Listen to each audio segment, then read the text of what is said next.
चंद दिन हुए एक बहुत ही अफसोसनाक खबर मिली हमें। आज हम महरूम हो गए एक जर्नलिस्ट से, एक बहुत बड़े जर्नलिस्ट से।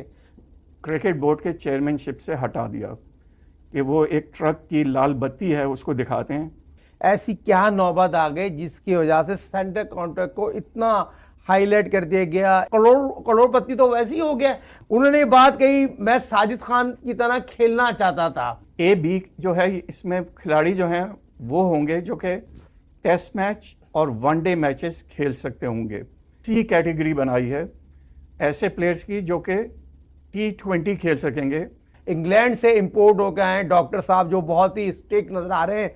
और हर जॉइंट के ऊपर एक टेस्ट होगा, तो 24 जॉइंट्स के ऊपर जब टेस्ट होगा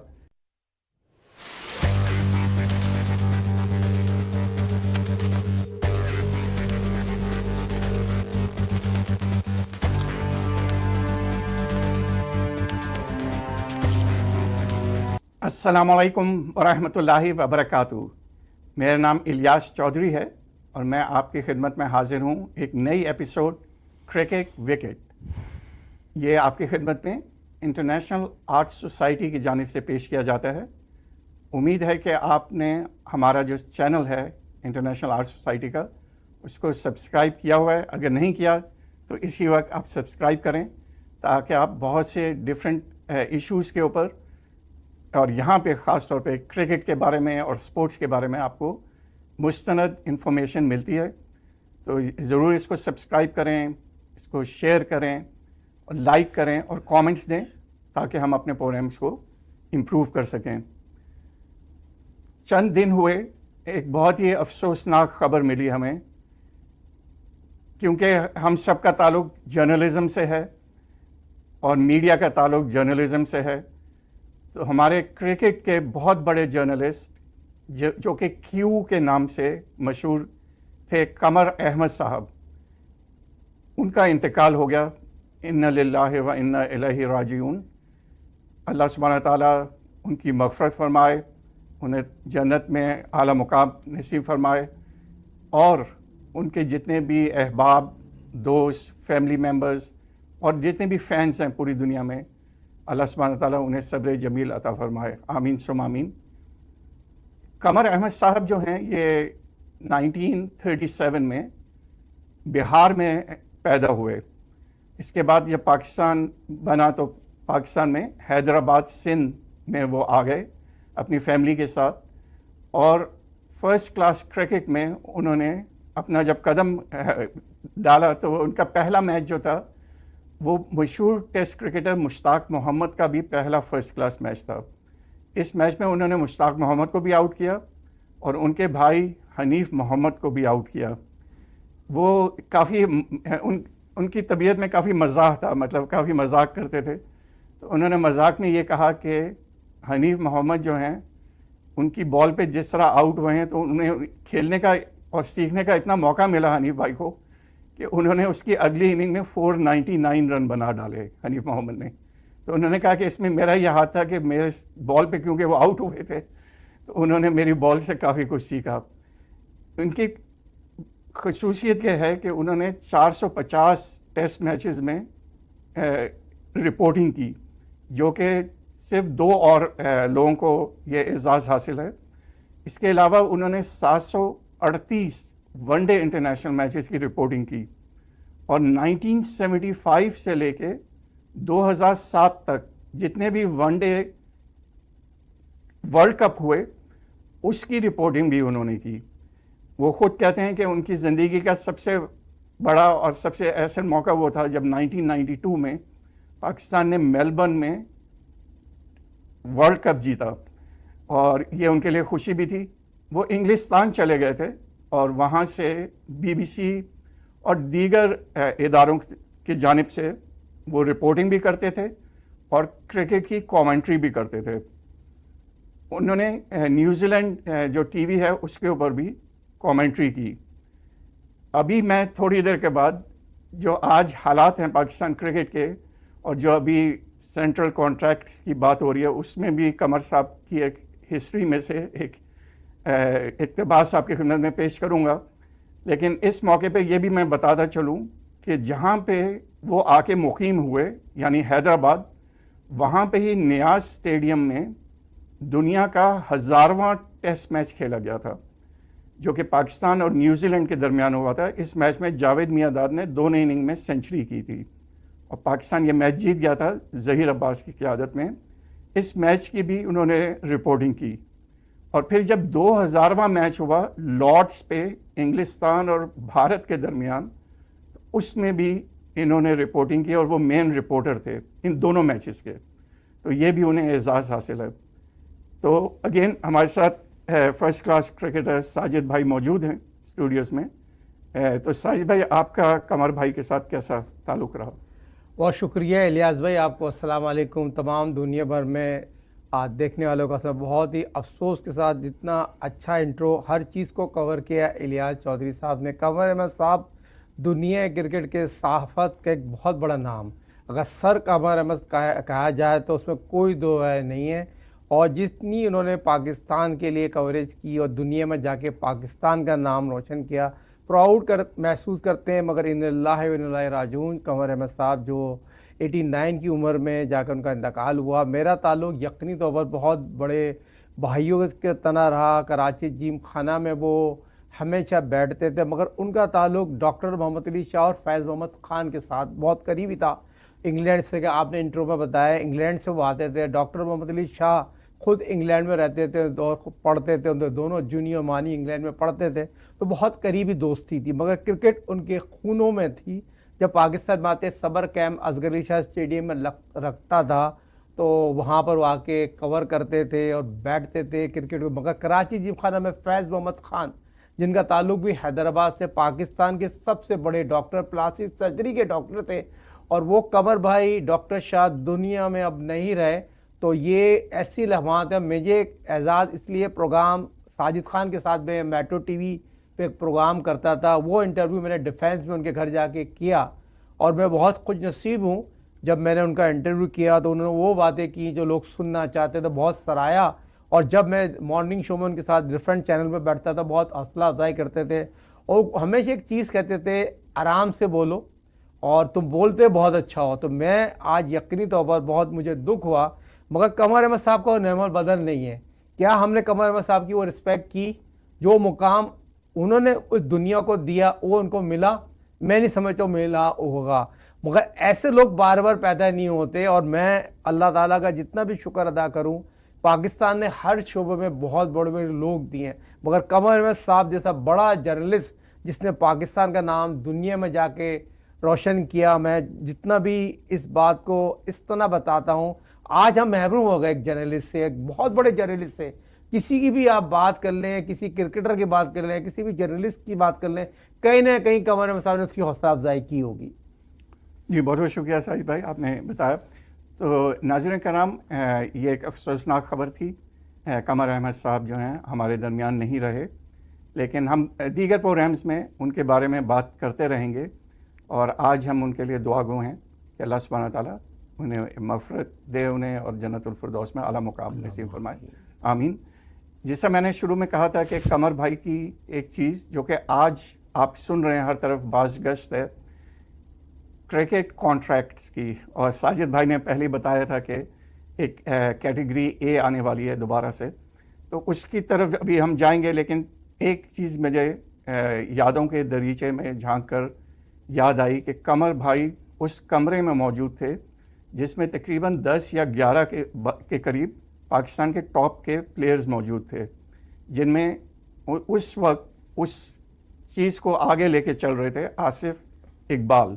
आसिफ इकबाल जो थे, उन्होंने ये पहली दफ़ा चीज़ लेके आए कि जब हम लोग मैच खेलते हैं, ये 1976-77 की बात है, जब हम लोग मैचेस खेलते हैं ख़ास तौर पे पाकिस्तान में, तो बहुत बड़ी तादाद में उस ज़माने में लोग मैच देखने आते थे, लेकिन खिलाड़ियों को उतनी उजरत नहीं मिलती थी, मतलब उतनी सैलरी नहीं होती थी, कोई कॉन्ट्रैक्ट नहीं होता था मुनासिब किस्म का।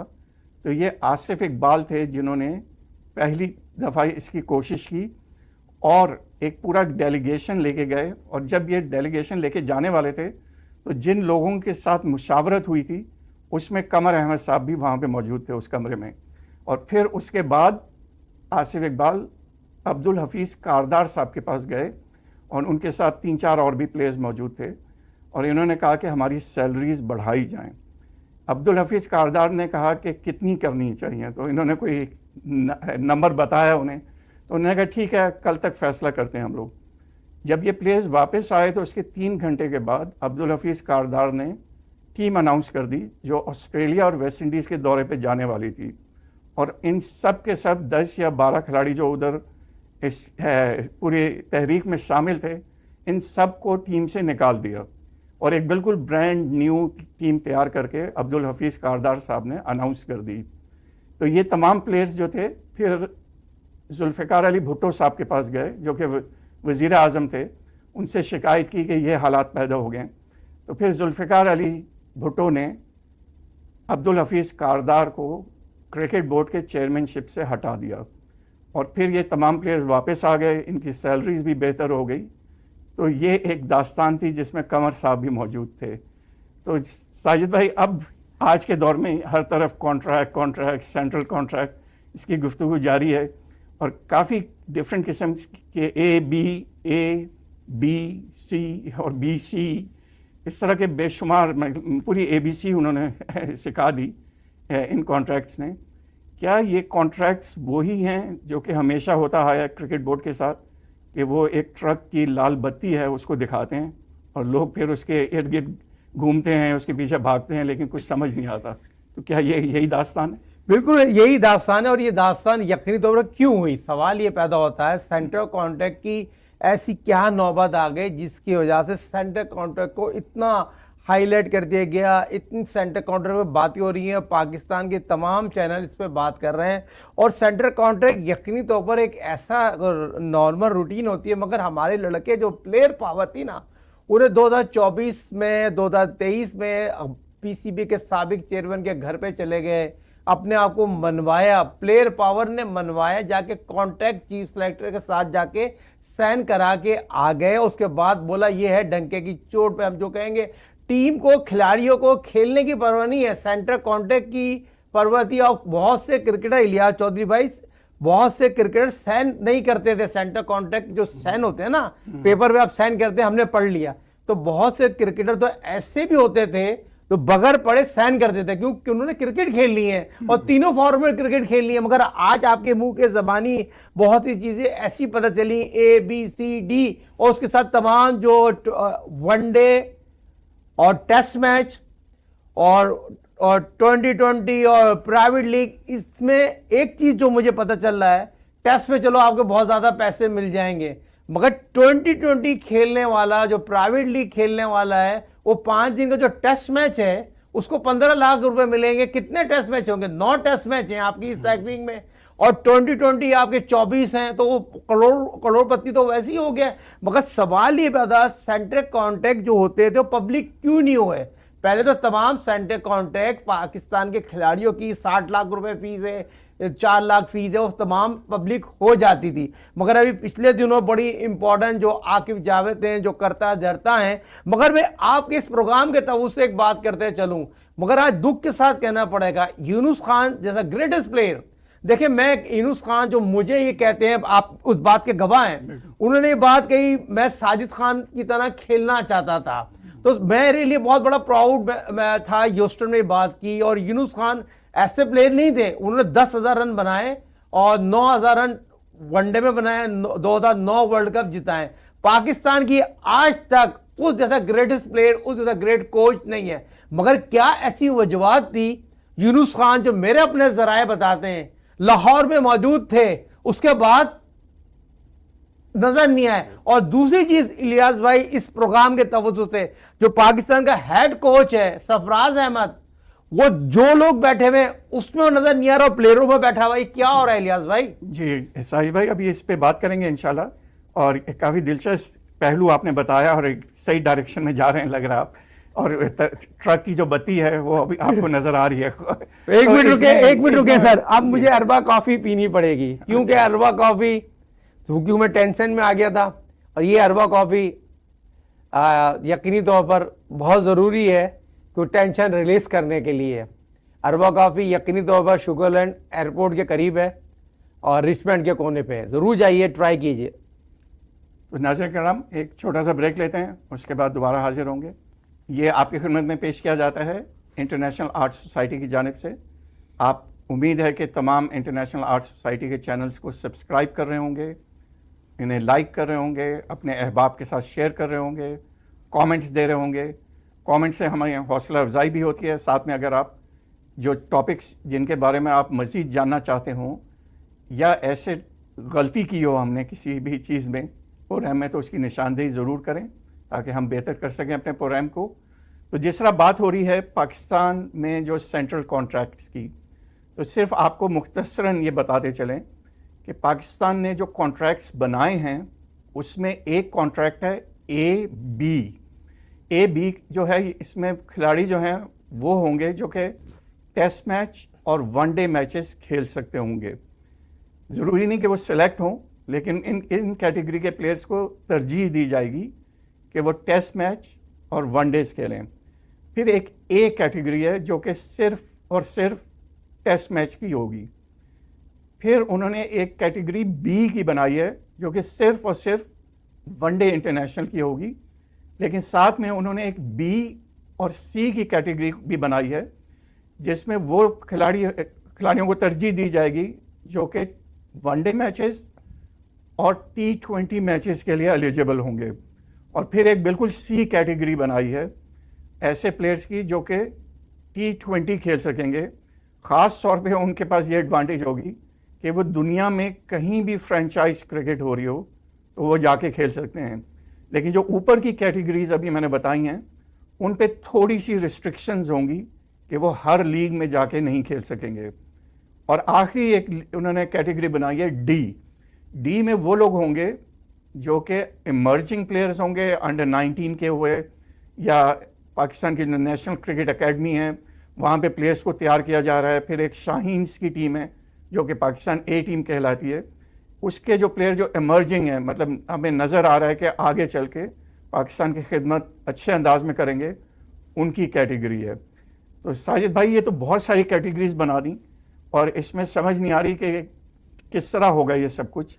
खिलाड़ी क्या अगर एक कैटेगरी में है, मसलन ए और बी कह रहे हैं हम लोग कि वो टेस्ट मैच भी खेल सकते हैं वनडे, क्या वो खिलाड़ी बिल्कुल ही T20 नहीं खेल सकेंगे? और या एक प्लेयर T20 का है वो बिल्कुल ही नहीं खेल सकेगा टेस्ट मैच? तो ये बड़ी कन्फ्यूजन है। देखिए इलियास भाई, सेंटर कॉन्ट्रैक्ट आखिर ऐसे क्यों बने?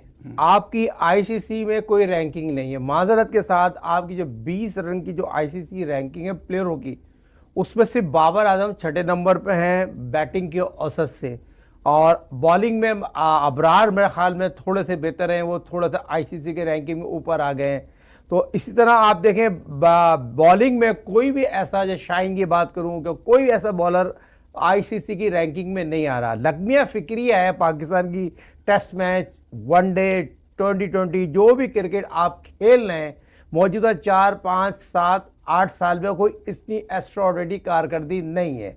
फिर दूसरा, अनफिट खिलाड़ी 2024 वर्ल्ड कप में कैरी हुए हैं, 2023 वर्ल्ड कप में कैरी हुए हैं। वो क्या उस सेंटर कॉन्टैक्ट की जो बनाने वालों की बहुत से ऐसा हुआ है इलियास भाई, जो इंपोर्ट होकर आते हैं सिफारिशों पर। डॉक्टर, माजरत के साथ जो ऑस्ट्रेलिया थे डॉक्टर सुमरो साहब सिफारिश पे प्रमोट होकर आए, उनको पाकिस्तान क्रिकेट बोर्ड की मेडिकल पैनल का हेड बना दे गया है। फिर पाकिस्तान के डॉक्टर सोहेल साहब रहे काफ़ी अरसे साहब। अभी मौजूदा हाल और मुस्तकबिल में नई इंग्लैंड से इंपोर्ट होकर आए डॉक्टर साहब, जो बहुत ही स्ट्रिक्ट नजर आ रहे हैं, और उनका बड़ा अहम रोल है जो इस सेंटर कॉन्टैक्ट और फिटनेस के हवाले से, जो मेरे अपने जराए बताते हैं और बहुत सकते, जो अभी आपसे मेरी बात हो रही थी ऑफ द रिकॉर्ड, जो आप भी एक बहुत इंपॉर्टेंट बात को मेंशन करेंगे। क्या फिटनेस इतनी गिर गई है खिलाड़ियों की? जो पाकिस्तान 92 वर्ल्ड कप जीता है, 2009 वर्ल्ड कप जीता है, आईसीसी चैंपियंस ट्रॉफी जीता है, सवाल ये पैदा था वो खिलाड़ी की फिटनेस नहीं होती थी, उस वक्त सेंटर कॉन्टैक्ट नहीं बनते थे। मगर वही आपकी बात है, तरक्की बत्ती के पीछे लगा दिया गया है। सेंटर कॉन्टैक्ट इतना बड़ा इशू नहीं है, मगर आपके खिलाड़ियों की कारकर्दगी, बड़े माजरत के साथ बड़ी रिस्पेक्ट करता हूं खिलाड़ियों का, उस तरह की कारकर्दगी नहीं है जिस तरह की हम बहस कर सके। आपके खिलाड़ी सारे एवरेज प्लेयर है, this not 100% world class player. नाज़रीन करम, डॉक्टर जावेद मोगल, जिनका अभी साजिद भाई ने जिक्र किया, इंग्लिस्तान से आए हैं। वहाँ के एक फिजिशियन है, डॉक्टर हैं, स्पोर्ट्स डॉक्टर हैं। तो उन्होंने ये कहा कि, बल्कि क्रिकेट बोर्ड ने ये कहा है कि जो प्लेयर्स इन कैटेगरी में आएंगे उनको 15 नंबर दिए जाएंगे। 15 में से जो भी 13, 14, 15 नंबर हासिल करेगा, टॉप होगा अपने कैटेगरी में। उससे नीचे जो होंगे अपनी कैटेगरी के बी ग्रेड में होंगे वो लोग। लेकिन उन्होंने एक बड़ी दिलचस्प बात ये की कि हर खिलाड़ी की फ़िटनेस जो है वो 24 जॉइंट्स होते हैं जिस्म में, और हर जॉइंट के ऊपर एक टेस्ट होगा। तो 24 जॉइंट्स के ऊपर जब टेस्ट होगा तो इंसान की बॉडी फिर भी काफ़ी हद तक परफेक्ट है, लेकिन इतनी परफेक्ट नहीं कि 24 की 24 चीज़ों में वो पूरा उतरता हो। तो एक चीज़ तो उन्होंने ये रखी है कि 24 डिफरेंट चीज़ों के ऊपर टेस्ट होगा। सेकंड चीज़ है कि वो या तो पाकिस्तान में फ़र्स्ट क्लास क्रिकेट खेलें, या ये कि किसी बाहर के मुल्क में फ़र्स्ट क्लास क्रिकेट खेलें। और तीसरी चीज़ कि पाकिस्तान के लिए जब भी खेलें तो उनकी परफॉर्मेंस आला हो, मुश्किल विकेट्स पे वो टीमों को जितवाएं, और अगर अच्छी पिचेस हैं तो उसमें भी उनकी परफॉर्मेंस अच्छी हो। तो ये चीज़ें उन्होंने रखी हैं। तो ये जो डॉक्टर साहब ने 24 चीज़ों के ऊपर कहा है, और साथ में ये भी कहा उन्होंने कि अभी तक जो टेस्ट हुए हैं उसमें कोई भी खिलाड़ी इनके ऊपर उतर नहीं रहा। और उन्होंने कहा कि उनके नज़दीक ये सारे खिलाड़ी फिट होंगे तकरीबन 15 से लेके 18 मंथ्स तक। उन्होंने ये कहा कि अगले साल के इख्तिताम तक। तो ये तो काफ़ी लंबा टाइम फ्रेम है। तो खिलाड़ी किस तरह अपने आप को फिट रखेंगे। लकमिया फिक्रिया, और आपको मैं क्रेडिट दूंगा, आपने हर चीज़ बहुत ही आला चीज़ बताई जो नाज़रीन सुनना चाहते हैं, और यही चीज़ पसंद की जाती है हमारे प्रोग्राम की, और यही आपकी खूबसूरती है, आपकी होस्टिंग है। देखें, ये चीज़ वो चीज़ें हैं जो बहुत से लोग बातें कर रहे होते हैं, उनको पता नहीं होता। और फिटनेस क्या चीज़ है? फिटनेस तो यही है ना, आप नेट करें, ट्रेनिंग करें, जिम करें, फिटनेस खिलाड़ी के अपने ऊपर होती है।